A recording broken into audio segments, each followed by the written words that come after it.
ஜெயா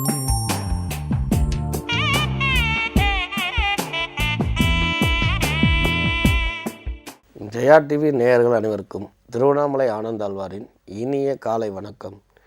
இன்று ஆலய அற்புதங்கள் நிகழ்ச்சியில் லலிதாம்பிகை ஆலயத்தை சேவிக்க இருக்கிறோம்.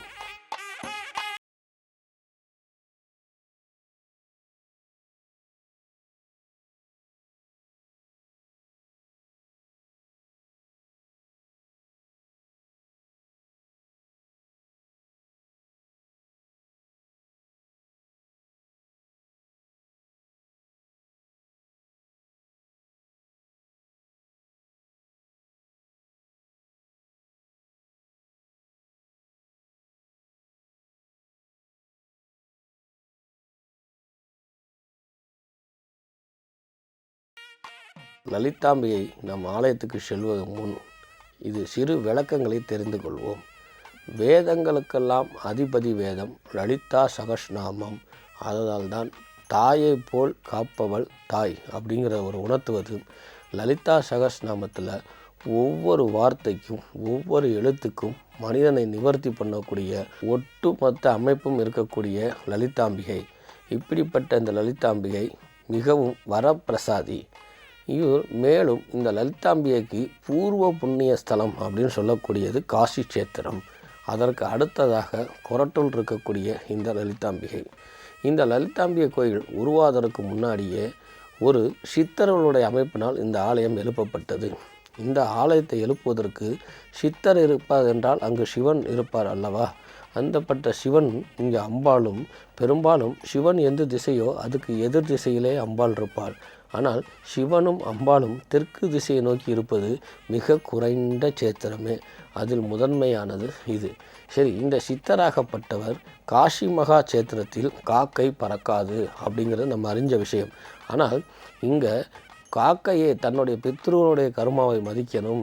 அதே நேரத்தில் சனி பகவான் மட்டும் இல்லை, சித்தரும் காக்கை வடிவில் இருக்குன்னு சொல்லக்கூடிய காக்கை புஜண்டர் அப்படின்னு ஒரு சித்தர் இருக்கிறார். இதை நிறைய பேர் அறிஞ்சிருக்க விஷயம் இல்லை. இன்றளவும் கூட திருவண்ணாமலையில் கிரிவலத்திலிருந்து சுமார் 15 கிலோமீட்டர் டிஸ்டன்ஸில் காக்கை புஜண்டர் ஆலயமும் அதற்குண்டான ஆசிரமமும் இருக்குது. சில பேர் கேள்விப்பட்டிருக்கலாம். அப்படிப்பட்ட காக்கை புஜண்டவர் இங்கு இருக்கக்கூடிய ஒரு மிகப்பெரிய முதியோருடைய கனவில் தோன்றி இங்கு மிகப்பெரிய கோயில் ஏற்பட இருக்குது. அதிலும் லலிதாம்பிகை முதன்மை பெறுகிறார். ஆலயம் கட்டுவாயாக, அதற்கு நான் உறுதுணையாக இருக்கிறேன் சொல்லி மறைந்ததாகவும், இந்த ஆலயம் கட்டுவதற்கு பொருளாதாரம் தேவை என்று இருக்கும் பொழுது பொருளாதாரத்துக்காக போகும் பொழுது அத்தனை பேர்களும் இந்த லலிதாம்பிகை, அதனால் தான் சொன்னேன் வேதங்களுக்கெல்லாம் மூத்தது லலிதா சகஸ்நாமம்னு சொல்லுது. அப்படிப்பட்ட இந்த லலிதா சகஸ்நாமத்தினால் இந்த அத்தனை பேரும் பொருளாதார உதவியினால் அந்த காக்கை புஜண்டர் ஆசீர்வாதத்தோடு இந்த ஆலயம் எழுப்பப்பட்டது. கூடுதல் அம்சமாக காசி தீர்த்தம் அப்படின்னு நம்ம கேள்விப்பட்டிருப்போம். இது 2 நாளில் ஒன்று தீபாவளி அன்று நம்மளுடைய இல்லத்துக்கு வருவது அந்த கங்கை. அந்த கங்கை தான் இந்த காசி தீர்த்தம் சொல்கிறது. ஆனால் இந்த ஆலயத்தில் எப்போவுமே கங்கை இருக்கிறாள். ஆனால் என்னை முதன்மைப்படுத்தாமல் லலிதாம்பிகையே முதன்மன், தெற்கு முக சிவனே முதன்மன் சொல்கிறனால இங்கு காசி தீர்த்தமாக இருக்குது. இன்றளவும் போனாலும் கூட இங்கு காசி தீர்த்தம் எடுக்கலாம். ஆகவே நேயர்கள் அனைவரும் காசி தீர்த்தம் வேணுங்கிறவர்கள் இந்த ஆலயத்துக்கு சென்று தீர்த்தம் எடுத்தாலே காசியில் எடுத்ததுக்கு சமம். ஆதலால் தான் இந்த ஆலயத்தை சின்ன காசி என்று வர்ணிக்கப்படுகிறது. இன்றளவும் கூட லலிதாம்பிகையினுடைய அருளும் தென்பகத்தில் இருக்கக்கூடிய தெற்கு பக்கத்தில் இருக்கக்கூடிய சிவபெருமான் அம்பாளுடைய அருளும் மட்டும் அல்லாமல் நம்ம எல்லாரும் அறிஞ்ச விஷயமான வடபழனி, வடக்கு திசை குபேரனுக்கு உகந்தது. அங்கு அருள் புரிவதால் அறுபடை வீட்டுக்கும் மேலான பலனை கொடுப்பான் வடபழனி முருகன். ஆனால் அவன் ராஜாங்க கோலத்திலே இருப்பதனால் ஆண்டி கோலமும் முக்கியம் சொன்னால் சிறிது தள்ளி எங்கு என் தாய் லலிதாம்பியா இருக்கிறான்னு ஆண்டி கோலத்தில் பார்க்க வந்த இடத்தில் தான் சொருபியாக நின்ற வடபழனி முருகன் இந்த ஆலயத்தில் ஆண்டி கோலத்தில் நின்று தன்னை தரிசிக்க வருபவர்களுக்கு ஆண்டியா இல்லாமல் அரசனாக வாழ்க்கை கஷ்டப்பட்டவனுக்குத்தான் கஷ்டம் தெரியுங்கிறத உணர்த்தி அந்த முருகனும் ஆண்டி கோலத்தில் வரமளித்து கொண்டிருக்கக்கூடிய அதி அற்புதமான சேத்திரம். கூடுதல் அம்சமாக நவகிரகங்களும் வக்கரம் பெறுகிறது. இந்த நவகிரகங்கள் வக்கரம் பெற்ற நாள் வக்ரகாளி அப்படின்னு பாவிக்கப்படுது. அந்த வக்ரகாளி வேறு எங்கு இருக்கிறாள்? அவள் சிவ ஆலயத்தை மறித்து உட்கார்ந்தவதால் அவள் வக்ரகாளி. அவளுக்கும் ஒரு இடம் வேண்டும் இல்லையா? நான் முன்னையே சொன்ன மாதிரி சின்ன காஷி அப்படின்னு சேத்திரம் ஏற்பட்ட நாள் நானும் அங்கு இருக்கிறேன்னு சொல்லி இங்கு வந்து அருள் பாலிக்கிறார். ஆக வேதங்கள் படிக்கவில்லை என்றாலும் சோகங்கள் தெரியவில்லை என்றாலும் வாழ்க்கையில் சோகம் இல்லாமல் வாழ்க்கை அளிக்கக்கூடியவர் லலிதாம்பிகை. தெற்கு பக்கத்தில் இருக்கக்கூடிய சிவபெருமான் சுடலமாடன் அல்ல, உங்களுக்கு சுகமான வாழ்க்கையை வழங்கக்கூடியவன் அர்த்தம். உன்னுடைய என்ன இன்னல்களையும் என் கணவரிடம் சொல்லி நிவர்த்தி பண்ணி தருவேன்னு சொல்லக்கூடிய அம்பாள் இருக்கிறார். ராஜ வாழ்க்கை மட்டும் கிடையாது, ஆண்டி ஆனாலும் உன்னை அடி தூக்கி விடுவேன்னு சொல்லக்கூடிய நம்ம எல்லோத்துக்கும் அறிந்த வடபழனி முருகன் இருக்கக்கூடிய ஸ்தலம். அடுத்தது வக்ரம்னா கோபம், வக்ரம்னா பின்னோக்கி இருக்குதுன்னு அர்த்தம். நவகிரகங்களால் வக்ர நிவர்த்தி அல்லது வக்ரத்தினால் பாதிக்கப்பட்டிருக்குன்னு ஜாதகத்தில் சொல்கிறவங்க இந்த ஆலயத்தில் இருக்கக்கூடிய வக்ரகாலைக்கு பூஜை பண்ணால் வக்ரத்தினால் ஏற்படக்கூடிய கெடுபடன்கள் நீங்கி ஜாதகம் பொலிவும் பெறக்கூடிய அமைப்பை ஏற்படுத்தக்கூடிய இந்த வக்ரகாளி இங்கு அருள் பார்த்து கொண்டிருக்கிறார். இதெல்லாம் மேலே கூடுதல் அம்சமாக அண்டை நாடான மலேசியா மாநகரத்தில் பட்டவர்த்தி அப்படின்னு சொல்லக்கூடிய முருகன் நீண்டு நெடுநுயரமாக நின்ற அமைப்போடு அவருடைய சொருபி அவர் மூலவராகவும் இங்கே இருக்கிறவரோட உற்சவராகவும் பாவிக்கப்பட்டு இங்கும் நின்று அருள் பாலித்து கொண்டிருக்கிறார். அப்போது திருச்செந்தூர் வர்ணிக்கும் பொழுது இரட்டை குறுக்கு சமம்னு சொன்னேன். அந்த மாதிரி ஒரு அற்புதமான சேத்திரம் இந்த சேத்திரமும் ஆகும். எங்கெல்லாம் முருகன் 2 இடத்துல இருக்கிறானோ அங்கெல்லாம் இரட்டை குருவுக்கு சமம். குரு தோஷம் நிவர்த்தியாகணும், கிரகங்கள்னால் வக்ரம் நிவர்த்தியானுங்கிறவங்க கொரட்டூரில் இருக்கக்கூடிய லலிதாம்பியை போய் சேவிக்கும் பொழுது விசேஷம்.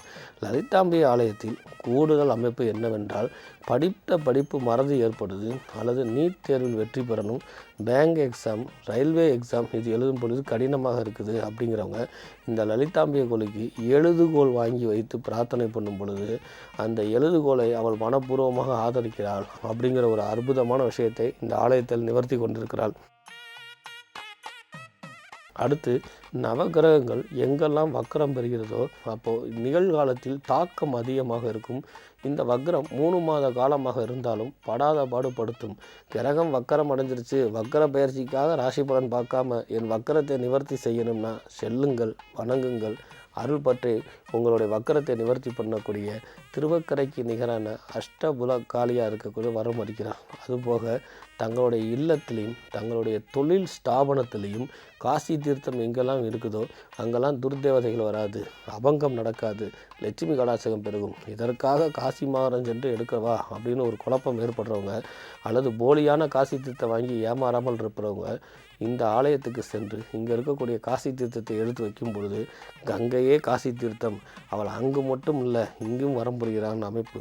அதுபோக காக்கை தன் தலையில் பறக்கும் பொழுது தட்டிருச்சு அல்லது காக்கை எச்சம் பட்டுருச்சு அல்லது சொப்பன பலிதத்தில் காக்கை வந்துருச்சு அப்படின்னா என் ஆயுள் பலம் முடிஞ்சிருச்சுன்னு பயந்து நடுங்கக்கூடிய அமைப்பு சுமார் 8 வருட காலமாக பொதுமக்களுடைய நடைமுறையில் இருக்குது. அல்ல, அதற்கும் சனி பகவானுக்கும் காக்கைக்கும் அல்ல. காக்கை தட்டுச்சுன்னா முன்னோர்களை நீங்கள் சரியாக வணங்கலை அல்லது முன்னோர்கள் உங்களிடம் ஏதோ எதிர்பார்க்குறாங்கன்னு அர்த்தம். அதே போல் காக்கை எச்சம் பட்டுச்சுன்னா தோஷ நிவர்த்தி, இதோட சட்டையில் பட்ட கரையை சட்டையை கலத்தி விட்டு புது தெம்பாக திரிவாயின்னு அர்த்தம். இதெல்லாம் ஏற்றுக்கொள்ளாமல் இதற்கும் ஒரு அருளாசி வழங்கக்கூடிய சித்தர் காக்கை புஜண்டர்னு சொல்லக்கூடிய காக்கை ரூபமாகவே வாரி சிவபெருமானை மட்டும் வணங்காமல் சனி மட்டும் அல்ல காக்கை, நானும் அவன் காக்கை பூஜண்டர் காக்கையாக இருக்கிறேங்கிற வலியுறுத்தக்கூடிய ஆலயம் இந்த காக்கை பூஜண்டர் சித்தந்தர் இருக்கக்கூடிய இந்த லலிதாம்பி ஆலயம். கூடுதல் அம்சமாக காக்கையினால் ஏற்படக்கூடிய தோஷங்களை நிவர்த்தி பண்ணுறதும் இந்த ஆலயத்தினுடைய சிறப்பு. அதனால் இவ்வளோ சிறப்பு வாய்ந்த கொரட்டூரில் இருக்கக்கூடிய லலிதாம்பியை சேவிக்கிறோம். இந்த லலிதாம்பியை காசி சேத்திரம் மட்டும் இல்லாமல் திருமேச்சூர் அப்படின்னு சொல்லக்கூடிய கும்பகோணத்துக்கு அருகில் இருக்கிறார். 3வதாக வேறு எங்குமே அமையாமல் தன்னுடைய சொரூபத்தையும் ரூபத்தையும் ஒன்று சேர்ந்து நமக்கெல்லாம் கூட இத்தனை தெய்வங்களையும் வரம் வைத்து கொண்டு அருள் பாலித்து கொண்டு கஷ்டங்களையும் நிவர்த்தி பண்ணுவது மட்டும் இல்லாமல் இஷ்டவயமான வாழ்க்கை அமைத்து கொடுக்கக்கூடிய சித்தர்களுடைய அனுகிரகத்தோட சித்தர்களுடைய சமாதியோ சித்தர்கள் எடுத்த ரூபத்தையோ கண்டு கழிக்கும் பொழுது எப்பேற்பட்ட தோஷமும் நீக்குவதால் இந்த ஆலயத்துக்கு செல்லும் பொழுது எல்லாவித பாவங்களும் நீங்கி எல்லா விதமான இன்பமயம் அளிப்பதற்கு இத்தனை தெய்வங்களும் கொரட்டூரில் இருந்து நமக்கு அருள் பாலிக்குங்கிற நினைவு கூறி கூடுதல் சிறப்பாக சங்கு பெருமாளுக்கே உகந்ததாக இருந்தாலும் கூட தெற்கு பக்கம் அம்பாலோடு இருக்கக்கூடிய இந்த ஆலயத்தில் இருக்கக்கூடிய சிவபெருமானுக்கு சங்காபிஷேகம் பண்ணும் பொழுது திருமண தடை நிவர்த்தியாகி கூடுதலாக ஆண் பெண் அனைவருக்கும் 34 வயதுக்கு மேல் இருக்கக்கூடிய திருமண தடையை நீக்கி திருமணத்தை வெகு விரைவில் நடத்தி கொடுக்கக்கூடிய அதி அற்புதமான சேத்திரங்கிற நினைவு கூறி உங்களிடமிருந்து விடைபெறுவது திருவண்ணாமலை ஜோசியர் திருப்பணம் கோரக்நாத் அடிமை டி ஆனந்தாழ்வார். வணக்கம்.